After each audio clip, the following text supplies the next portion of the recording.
নমস্কার বন্ধুরা, রমা কুকিংয়ে সবাইকে স্বাগত জানাই। আজ চলে এসেছি আবারও একটা পাকা তালের দারুণ সুস্বাদু রেসিপি নিয়ে।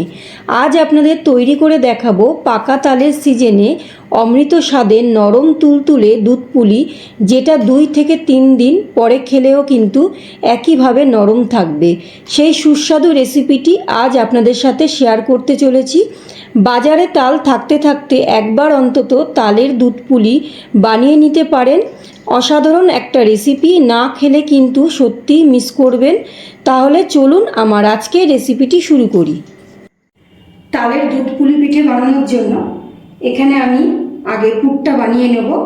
তার জন্য আমি গ্যাস অন করে একটা কড়াই বসিয়ে দিয়েছি, আর আমি পুরটা নারকেল আর সুজি দিয়ে বানাচ্ছি। তো আগে আমি সুজিটা একটুখানি ঘিয়ের মধ্যে ভেজে নেব। তো তার জন্য কড়াইয়ের মধ্যে দিয়ে দিচ্ছি 1 চামচ ঘি।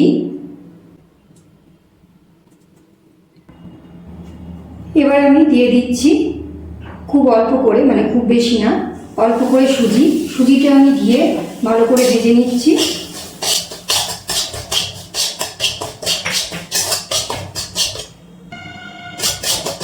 সুজিটা কিন্তু ঘিয়ে বেশ লাল লাল করে ভেজে নিয়েছি। এবার আমি একটা পাত্রের মধ্যে তুলে রাখছি ভাজা সুজিটা। এবারে এই কড়াইয়ের মধ্যে আমি দিয়ে দিচ্ছি 1 বাটি নারকেল কোড়া,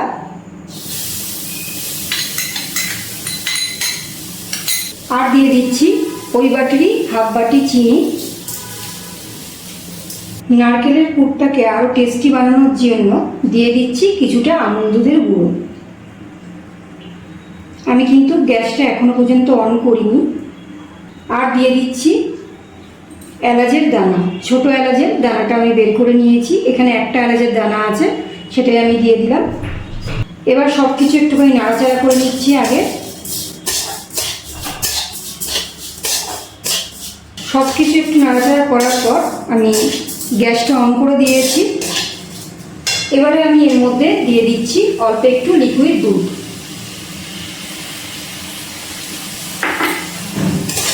এবারে খুব ভালো করে সব কিছু নাড়াচাড়া করে চিনিটাকে গলিয়ে নেব।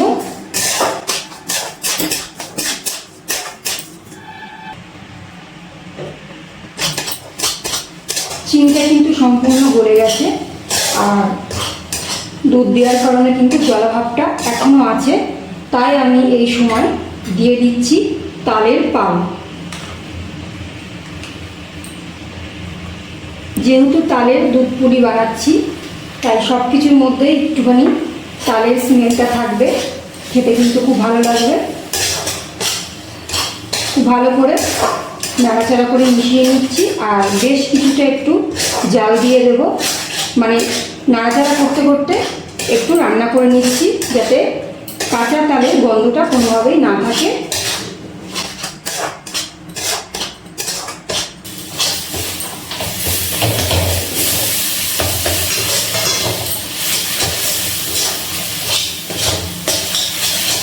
তাল দেওয়ার পরে আমি কিন্তু বেশ কিছুক্ষণ একটু নাড়াচাড়া করে রান্না করে নিয়েছি। মানে কাঁচা তালের গন্ধটা কিন্তু আর এখন পাওয়া যাচ্ছে না এর মধ্যে। তো আমি এবারে এই সময় যে ভাজা সুজিটা রেখে দিয়েছিলাম, আগে থেকেই ভেজে রেখেছিলাম ঘিয়ে ভাজা সুজিটা, সেটাই দিয়ে দিচ্ছি। অল্প অল্প করে দেবো আর নাড়াচাড়া করবো।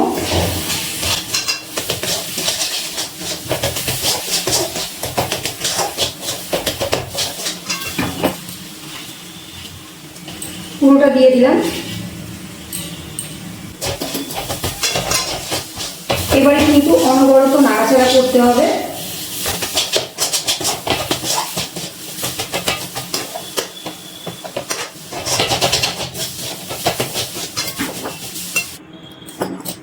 আমাদের কিন্তু নারকেলের পুর একদম তৈরি। গ্যাস আমি অফ করে দিয়েছি। এবার একটা পাত্রে আমি তুলে রাখছি।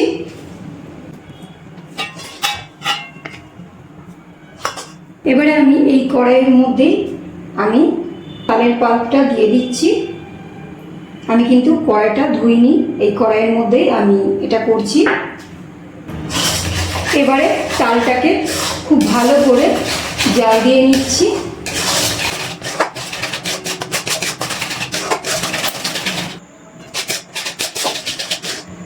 পালসটা আমি কিন্তু ভালো করে নাড়াচাড়া করে জাল দিয়ে কিছুক্ষণ রান্না করে নিয়েছি। এবার আমি এই বাটির মধ্যে একটু তুলে রাখছি, এটা আমার পরে কাজে লাগবে।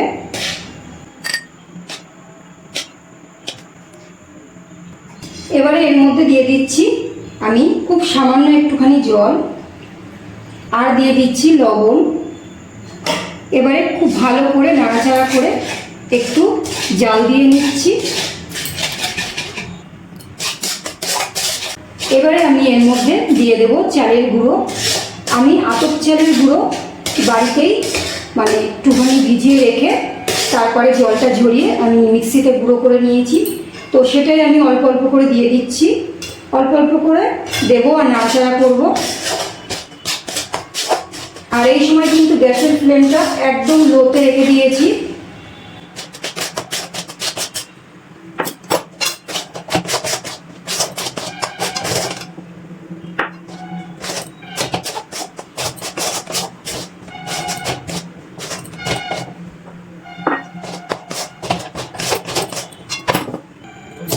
খুব ভালো করে সব কিছু মিশিয়ে নিয়েছি আর গ্যাসটা অফ করে দিলাম।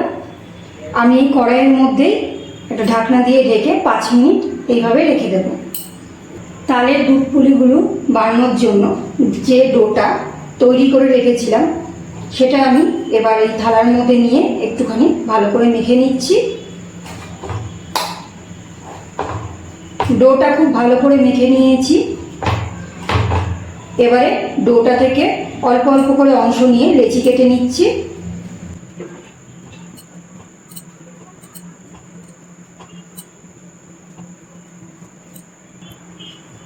এবারে এক এক করে আমি গোল করে আমি পুলিগুলো বানিয়ে নেব। এখানে আমি চালের গুঁড়ো নিয়ে নিয়েছি, গোল করে নিয়েছি। এবার একটু শুকনো চালের গুঁড়ো মাখিয়ে নিচ্ছি। পুলিগুলো কিন্তু খুব বেশি বড় বানাচ্ছি না, ছোট করেই বানাচ্ছি। হাতের সাহায্যে গোল করে ঘুরিয়ে ঘুরিয়ে গোল করে নিচ্ছি। এবারে আমি যে পুরটা আগে থেকেই বানিয়ে রেখেছিলাম, নারকেলের পুর, নারকেল আর সুজি দিয়ে যে পুরটা তৈরি করে রেখেছিলাম সেটাই আমি দিয়ে দিলাম। এবারে চেপে মুখটা বন্ধ করে দিচ্ছি।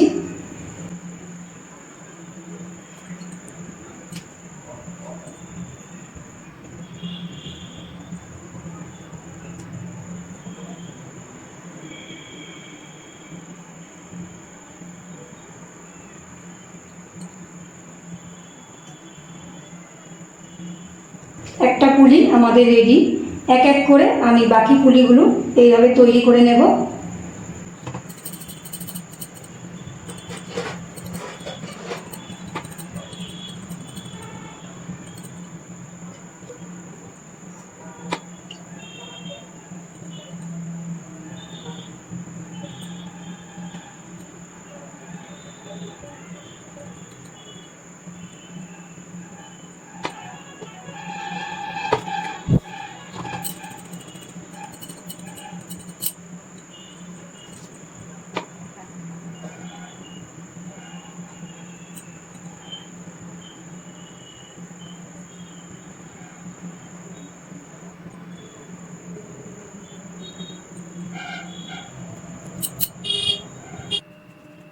এক এক করে কিন্তু আমি প্রত্যেকটা একইভাবে পুলি পিঠে বানিয়ে নিয়েছি।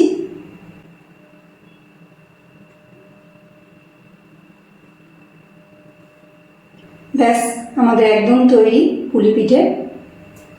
এবার গ্যাস অন করে আমি আবারও একটা কড়াই বসিয়ে দিয়েছি আর কড়াইয়ের মধ্যে দিয়ে দিচ্ছি 1 লিটার দুধ। এখানে আমি ফুল ফ্যাট দুধ নিয়েছি আর দুধটা আগে থেকে আমি জাল দিয়ে রেখেছিলাম। এবারে দুধটা আমি একটুখানি ফুটিয়ে নেব। দুধ একটু ফুটিয়ে নিয়েছি। এবার এর মধ্যে আমি দুটো এলাচ দিয়ে দিচ্ছি, এলাচ দুটো ফাটিয়ে নিয়েছি। এবারে দিয়ে দিচ্ছি বাতাসা। আমি এখানে হলুদ বাতাসা নিয়েছি, সেটাই দিচ্ছি। আপনারা চিনি দিতে পারেন, কোনো অসুবিধা নেই। যে যেরকম মিষ্টি খাবেন সেই অনুযায়ী দিয়ে দেবেন। একটু নাড়াচাড়া করে বাতাসাটা দুধের মধ্যে গলিয়ে নিচ্ছি।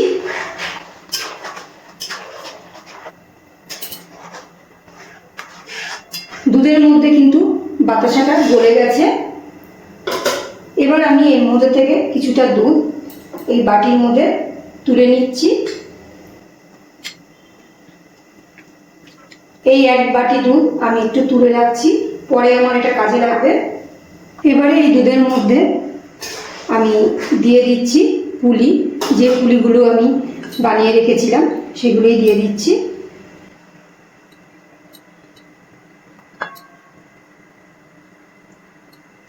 গ্যাসের ফ্লেমটা কিন্তু লো টু মিডিয়ামে রেখে আমি দুধের মধ্যে পুলিটা একটু সিদ্ধ করে নিচ্ছি। এবার এখানে আমি যে এক বাটি দুধটা তুলে রেখেছিলাম সেই দুধটা আমি দুভাগে ভাগ করে নেব। আর এই তালের পাল্পটা আমি প্রথমেই আপনাদের দেখিয়েছি যে তুলে রেখেছিলাম, এটা পরে কাজে লাগবে। সেইটাই আমি এখন এই দুধের মধ্যে, যে দুধটা তুলে রেখেছিলাম এই তালের পাল্পটার মধ্যে একসাথে গুলিয়ে নেব। আর এই যে বাকি দুধটা এই বাটির মধ্যে আছে, এর মধ্যে আমুল দুধের গুঁড়ো দিয়ে মিশিয়ে নেব। প্রথমে আমি দুধটা ভালো করে মিশিয়ে নিচ্ছি। দুধের সাথে ভালো করে মিশিয়ে নিয়েছি। এবার এটাকে আমি পাশে রেখে দিচ্ছি, এটা পরে কাজে লাগবে। এবারে যে বাকি দুধটা আছে এই দুধের মধ্যে আমি আমুল দুধের গুঁড়োটা দিয়ে দিচ্ছি। এটা ভালো করে গুলিয়ে নিয়েছি। এবারে আমি এটা এই পুলি যেটা সিদ্ধ করছি দুধের মধ্যে, দুধ পুলির মধ্যে দিয়ে দেবো। তাহলে কিন্তু দুধ পুলিটা আরও বেশি টেস্টি হবে। দিয়ে দিচ্ছি। খুব ভালো করে সব কিছু একটু মিশিয়ে নিচ্ছি।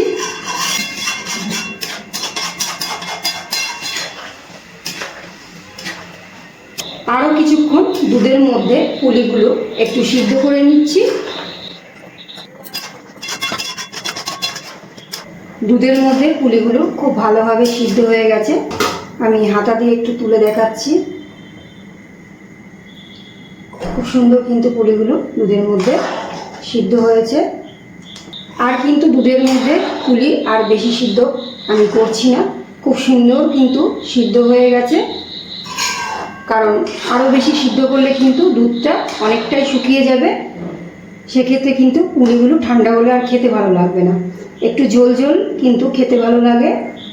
এবার আমি সবার শেষে দিয়ে দিচ্ছি তালের পাল আর দুধ।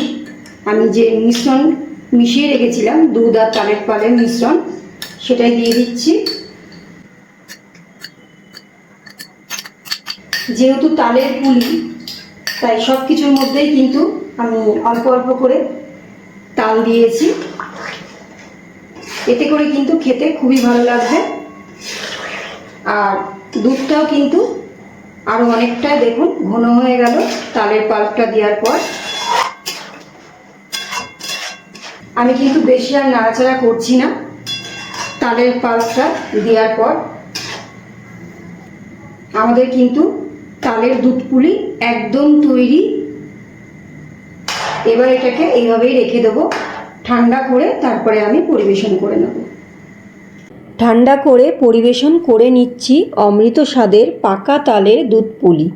দেখতে যতটা লোভনীয় হয়েছে, খেতেও কিন্তু তার থেকে অনেক বেশি সুস্বাদু হয়েছে। ভীষণই টেস্টি একটা রেসিপি। একবার হলেও বাড়িতে এই রেসিপিটি ট্রাই করুন, নিজেও খান, বাড়ির সকলকে খাওয়ান। তাহলে আমার আজকের রেসিপিটি কেমন লাগলো কমেন্ট করে জানাবেন। রেসিপিটি ভালো লাগলে একটা লাইক ও বন্ধু বান্ধবের মধ্যে রেসিপিটি শেয়ার করতে ভুলবেন না। আর আমার চ্যানেলে যদি নতুন বন্ধু হয়ে থাকেন, চ্যানেলটি সাবস্ক্রাইব করে আমার পাশে থাকবেন। আজ এই পর্যন্ত, আবারও হাজির হয়ে যাব অন্য কোনো রেসিপির সাথে। সবাই ভালো থাকবেন, সুস্থ থাকবেন। ধন্যবাদ।